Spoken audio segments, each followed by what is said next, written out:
Sir ఇప్పుడు క్లాస్లో కొంచెం మంది ఇంటెలిజెంట్ స్టూడెంట్స్ ఉంటారు సార్. అంటే వాళ్ళు వాళ్ళ ఎగ్జామ్స్ అన్నిట్లో మంచిగా పర్ఫామ్ చేస్తారు, అడిగిన క్వశ్చన్స్కి అడిగినట్టు ఆన్సర్స్ ఇస్తారు. కానీ ఒక టైం వచ్చేటప్పటికి వాళ్ళు స్టడీస్ మీద వాళ్ళ ఫోకస్ మొత్తం తగ్గిపోతుంది సార్. అంటే ఒకప్పుడు 100కి 99 వచ్చిన స్టూడెంట్కి ఇప్పుడు 100కి మినిమం పాస్ కూడా కాడు. అంటే ఎందుకంటే కొంచెం డిస్ట్రాక్షన్స్, అంటే లవ్ రిలేషన్షిప్స్, ఇంకా ఫ్రెండ్స్ తో బయట దిగడాలు, కాలేజ్ బంకులు కొట్టడాలు, ఇట్లా అట్లాంటి స్టూడెంట్స్ కి మీరు ఇవ్వాల్సిన ఒపీనియన్ ఎట్లా ఇస్తారు సార్? అంటే ఏ ఒపీనియన్ ఇస్తారు అట్లాంటి స్టూడెంట్స్ కి?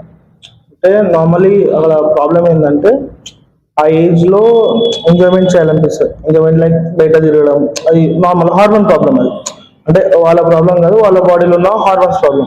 సో దానికి ఏంటంటే మోస్ట్లీ ఇప్పుడు ఒక అమ్మాయి ఎగ్జాంపుల్ తీసుకుంటే ఒక క్లాస్లో ఎవరైతే ఇంటెలిజెంట్ ఉంటారు కదా వాళ్ళని సెలెక్ట్ చేస్తారు.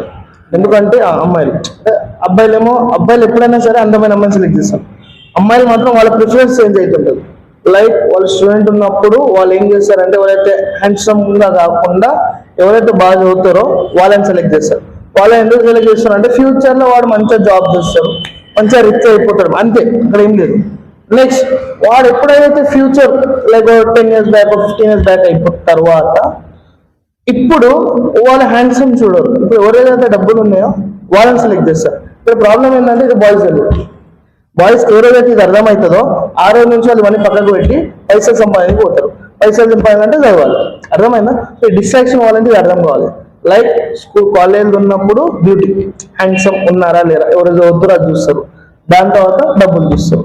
సో వాళ్ళకి ఎప్పుడైతే డబ్బులు కావాలి, డబ్బులు అవసరం అని తెలిసేసరికి అప్పటికి ఏజ్ అయిపోతుంది, అప్పుడు ఏం చదవలేదు కదా.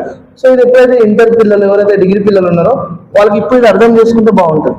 ఆ పిల్లల్ని ఎంబడి ఎందుకు పడుతుంది, నీ పైసలు చూసా, నీ అందం చూసా నువ్వు చదువుతున్నావు అన్న, ఫ్యూచర్లో నీ దగ్గర ఉంటే నువ్వు చూసుకోవాలన్నమాట. అవన్నీ ఉన్నాయంటే యూఆర్ సేఫ్, అంతే.